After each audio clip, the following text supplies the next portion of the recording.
నమస్కారం. Pen power news కి స్వాగతం. ముందుగా ముఖ్యాంశాలు.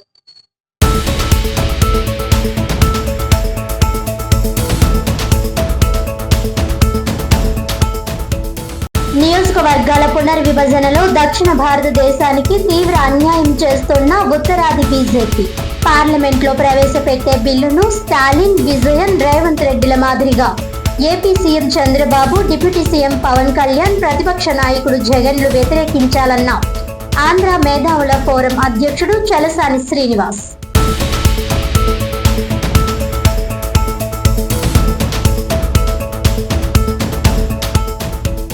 లింగ వివక్షను రూపుమాపేందుకు ప్రతి ఒక్కరూ కృషి చేయాలి. లింగ వివక్ష నిర్మూలన చట్టాలను జిల్లాలో పటిష్టంగా అమలు చేయాలని ఆదేశించిన కాకినాడ జిల్లా collector MN Harendra Prasad.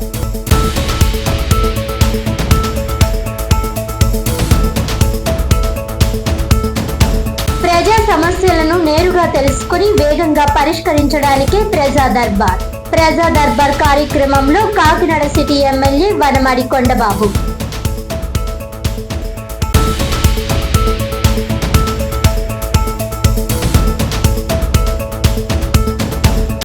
Details చూస్తే, నియోజకవర్గాల పునర్విభజనలో ఉత్తరాది బీజేపీ దక్షిణ భారతదేశానికి తీవ్ర అన్యాయం చేస్తోందని పార్లమెంట్లో ప్రవేశపెట్టే బిల్లును ముఖ్యమంత్రులు స్టాలిన్, విజయన్, రేవంత్ రెడ్డిల మాదిరిగా AP CM Chandrababu, deputy CM Pawan Kalyan, ప్రతిపక్ష నాయకుడు జగన్లు వ్యతిరేకించాలని ఆంధ్ర మేధావుల ఫోరం ప్రత్యేక హోదా విభజన హామీల సాధన సమితి అధ్యక్షుడు చలసాని శ్రీనివాస్ కోరారు. శుక్రవారం కాకినాడలోని ఓ ప్రైవేట్ హోటల్లో శ్రీనివాస్ విలేకరులతో సమావేశం నిర్వహించారు. ఈ సందర్భంగా ఆయన మాట్లాడుతూ, మహిళా రిజర్వేషన్ బిల్లు పేరుతో దక్షిణాది ప్రాంతానికి ఉత్తరాది బీజేపీ అన్యాయం చేస్తుందని, దీనిని దక్షిణాదిలో ఉన్న పాలకులంతా ఏకమై వ్యతిరేకించాలని అన్నారు. పార్లమెంట్ లో గతంలో మన ఎంపీలపై దౌర్జన్యం చేశారని, అదే గనుక ఈ బిల్లు ఆమోదం పొందితే తమ వారిపై ఉత్తరాది ఆధిపత్యం పెరిగి దౌర్జన్యం చేస్తారని చెప్పారు. ఈ తరహా బిల్లును 1975లో ఇందిరాగాంధీ, 2000 సంవత్సరంలో వాజ్పేయిలు దక్షిణాదికి అన్యాయం జరుగుతుందనే కారణంతో బిల్లును నిలిపివేసిన సంగతులను చలసాని గుర్తు చేశారు. పార్లమెంట్ సాక్షిగా రాష్ట్ర ప్రత్యేక హోదాకు సంబంధించిన హామీలను అమలు చేయని వారు ఈ బిల్లు ఆమోదం పొందితే ఉత్తరాది దక్షిణాదిపై దౌర్జన్యాలు చేస్తుందని చెప్పారు. అమరావతి శంకుస్థాపనకు చెంబుడు మట్టి, గ్లాసుడు యమునా నది కలుషిత నీరు తెచ్చి ప్రధాని మోడీ అవమానించారని చెప్పారు. పోలవరం ప్రాజెక్ట్, అమరావతి నిధులు ఇస్తామని మాట తప్పిన సంగతిని చలసాని గుర్తు చేశారు. రాష్ట్ర విభజనను భారత్, పాకిస్తాన్ మధ్య వివాదంగా మాట్లాడిన ఎంపీ తేజస్వి సూర్యపై చలసాని ఆగ్రహం వ్యక్తం చేశారు.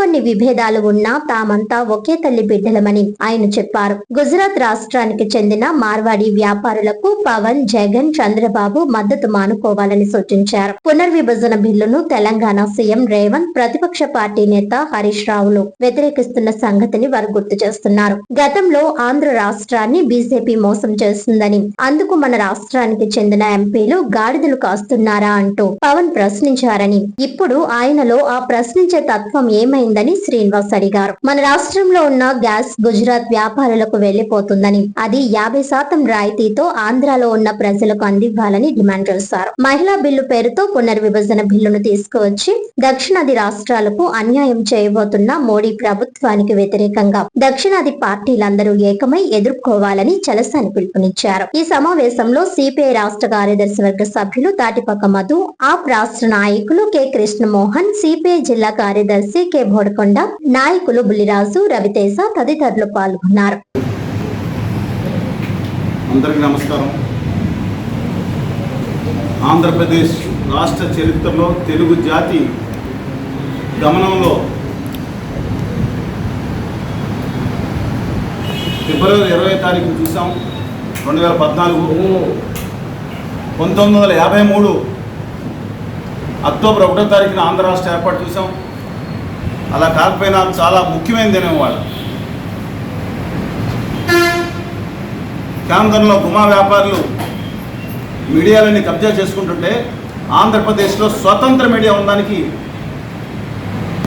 దక్షిణాదిలో అద్భుతంగా తమ వాదన వినిపించే మీడియా ఉండడానికి గర్విస్తున్నాను. ఈరోజు కేంద్రంలో బిల్లు ప్రవేశపెట్టారు, డీలిమిటేషన్ బిల్లు. గౌరవ ప్రధానమంత్రి మోదీజీ గారు నిన్న మాట్లాడుతూ ఎవరికి అన్యాయం జరుగుతున్నట్టు మాట్లాడారు. తర్వాత గౌరవ హోంశాఖ మంత్రి గారు మాట్లాడుతూ 50% ఆశ్వాసన ఇస్తానన్నారు.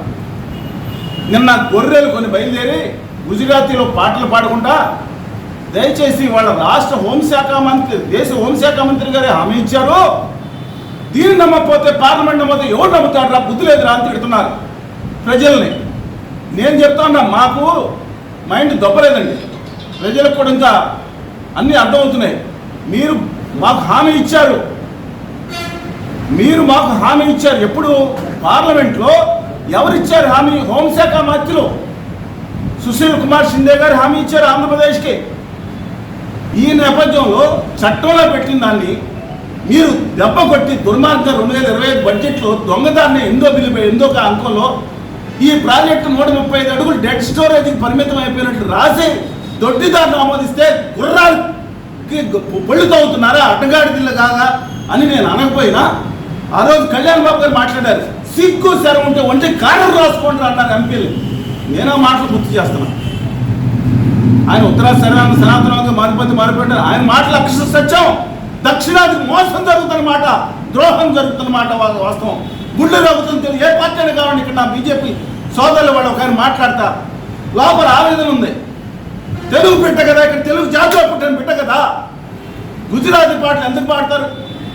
నేను అడుగుతున్నాను, మా చట్టంలో పెట్టిన మా పోలవరాన్ని ఈ ప్రపంచ చరిత్రలో ఎక్కడే లేనట్టు 135 అడుగులు లిమిట్ చేస్తా బడ్జెట్లో దొడ్డిదారులు ఆమోదించుకుంటే పార్లమెంట్లో ఇవాళ మొత్తం ప్రాజెక్ట్ కాస్ట్ 80,000 కోట్లు అయితే 32,000తో ముగించేసాము.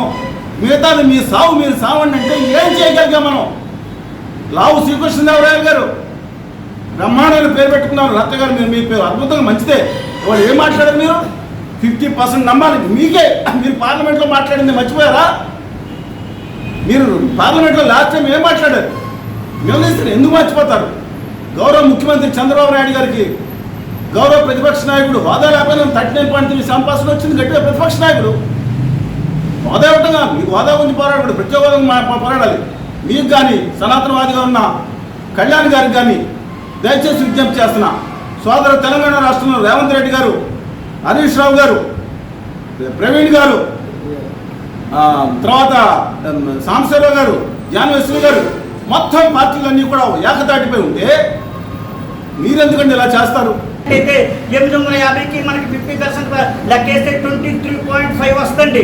అంటే మన కేంద్ర ప్రభుత్వాలలో మన వాటాను కానీ మన కేంద్ర ప్రభుత్వం నుంచి మనం మెడల్ నుంచి మనం అధికారంగా కానీ మనం సాధించుకునే హక్కులు కోల్పోవడంలో మన దక్షిణాది రాష్ట్రాలు వెనకబడి ఉంటాయి. కనుక ఇక్కడ పార్టీల రహితంగా స్టాలిన్ గారైనా, రేవంత్ రెడ్డి గారైనా, చంద్రబాబు నాయుడు గారైనా వీరందరూ కూడా పోరాటం చేయాలి. అంతేకాని ఇప్పుడున్న పాలక పక్షాలన్నీ కూడా హనీ ట్రాప్లో ఉన్న చంద్రబాబు నాయుడు గారు కానీ, లేదా జగన్మోహన్ రెడ్డి కానీ, లేదా పవన్ కళ్యాణ్ గారు కానీ సనాతన ధర్మం గురించి చెప్పుకుంటున్న ఈ ముగ్గురు కూడా ఈ నరేంద్ర మోడీ గారు బీజేపీ ఉన్న నాని ట్రాప్ నుంచి బయటికి వచ్చి సౌత్ ఇండియా మరణ శాసనం రాయిపోతున్న 4 గంటలకి జరగబోయే ఈ ఓటింగ్లో మీ యొక్క గళాన్ని వినిపించి ఇండివిజువల్గా మీ ఓటు వేసి, మీరు ఆత్మప్రబోధానం ఓటు వేసి సౌత్ ఇండియాని గెలిపించి సజీవంగా ఆశలు ఉంచాలని 50 సంవత్సరాల దాకా మనం ఈ యొక్క తీర్మానాన్ని మార్చుకోలేని విధంగా మన తీర్మానాన్ని మనం మార్చుకోవడానికి ఒక హనీ ట్రాప్ విసిరి భాజపా మనం ఏం చేస్తుంది? విషపు కౌగులిలో మన కన్నుతో